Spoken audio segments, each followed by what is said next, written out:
What's up, guys, girls, and non-binary anime lovers? We don't judge here, so welcome to all. Today we are reading a fanfic from Wattpad by Mokomaki called Monster, an Attack on Titan X Mute reader. If you like, then please give us a huge thumbs up and hit the big red button and notification bell. Saying that, let's get into the video. And that's how it happened. Eren, Mikasa, and Armin have been my friends ever since that day. I didn't know what to think of them at first, but they seemed really kind to me. I didn't know if it was out of pity or they actually did care about me. Armin will always show me his books and blush whenever I nuzzled his cheeks. Mikasa barely talks to me, but she always treated me kindly. And Eren, I don't know what I think of him. I like him a lot as a friend and always liked looking at his eyes. But he has this smell that makes me tense, a little hostile. I don't know why or how this scent makes me very uncomfortable and angry, or why Eren even has this smell. Usually when Eren's close to me, the smell gets stronger. It takes everything I have to not try to attack him. He's my friend. I'm sure he won't hurt me. But his smell is really making me angry. Wyan, are you heading out again? I heard my grandma ask. I nodded. She smiled and helped me put on my shoes. It's nice that you have some friends now. You're out of the house way more than you used to be. I didn't say anything as she fixed my eye patch. Remember, don't let your friends pull your eye patch off. Got it? I nodded while faintly humming. Good girl. She pinched my cheek and gently pushed me outside. Go on. Go on now. Get out of here. I opened the door and raced to the meeting spot where I usually meet my friends, which was by the docks. I saw them sitting by the steps and Eren turned towards me. Wyan, hey! This got Mikasa and Armin's attention. I waved and sat myself down at the steps. We were just talking about the walls. Armin keeps saying the walls won't hold us forever, which is not true. Yes, it is. The walls have been here for years.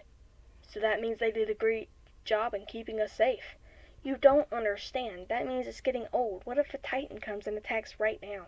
We wouldn't know what to do. As the two of them bickered, Mikasa sat down next to me. Wyan, do you know what the Scouts are? I tilted my head.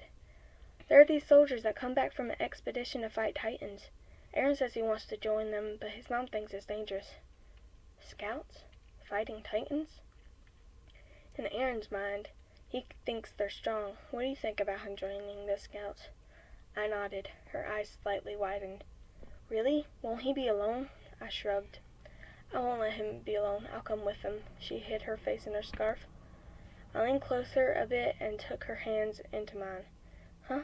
Do you want to come also? I nodded. Mikasa slightly smiled.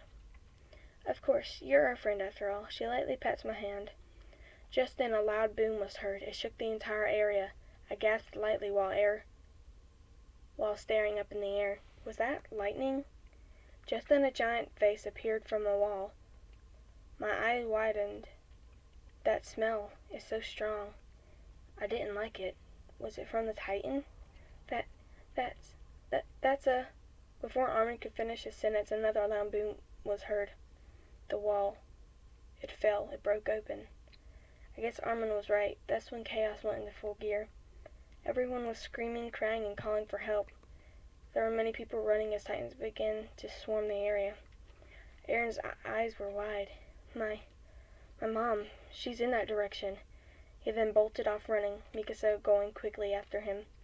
Armin turned to me and grasped my shoulders. Wyan, get home quick. Check to see if your grandparents are okay. I'll go look for my grandpa. Be safe. I nodded and quickly ran back to my grandparents. People were running and pushing each other. I wanted to call out to my grandparents, but I couldn't find the right words to say. Wyan! I heard someone call my name. It was my grandmother. I was almost to their house, but someone beat me to it. There stood a tall Titan standing over my grandparents' house. My eyes widened as anger grew in me. What was that thing doing here? A corrupt smell going through my nostrils, making my blood boil. I didn't want that thing here. I want it to go away.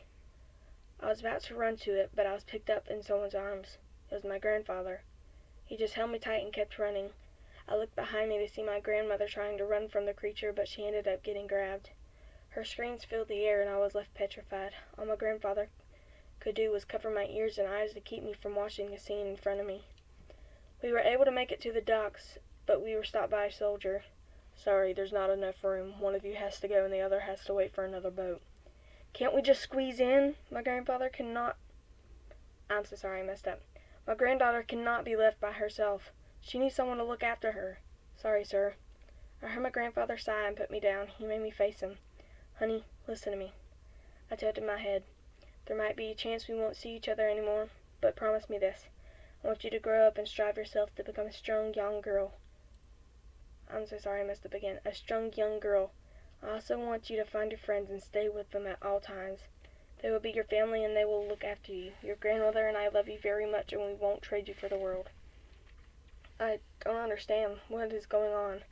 Be strong and keep living for us. Keep making friends and cherish them as your family. You will find your purpose in this world soon. He kissed my forehead and hugged me tightly. I love you so much. His voice cracked as he cried. I just stared blankly ahead. Is he? Take her. Get her somewhere safe. I'm begging you. He handed me to the soldier who nodded and gently placed me in the boat. Wait, what? I try to say something, but nothing comes out. Fear and shock is evident in my features. Goodbye, YN. The boat sailed off and my grandfather was still left by the docks. I tried to call out for him, screaming his name, but nothing came out. Why can't I talk?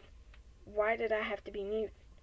I don't remember much, but I remember staring blankly at the floor, the feeling of emptiness taking over. I lost my home, I lost my family. The emptiness inside me soon filled up with rage as I thought back to the smell of that huge Titan face. That smell I won't ever forget. That is part 3. Thank you for listening. Hope you enjoy. Have a great night, afternoon, morning, whatever time you listen to this. And, well, thanks for listening. Bye.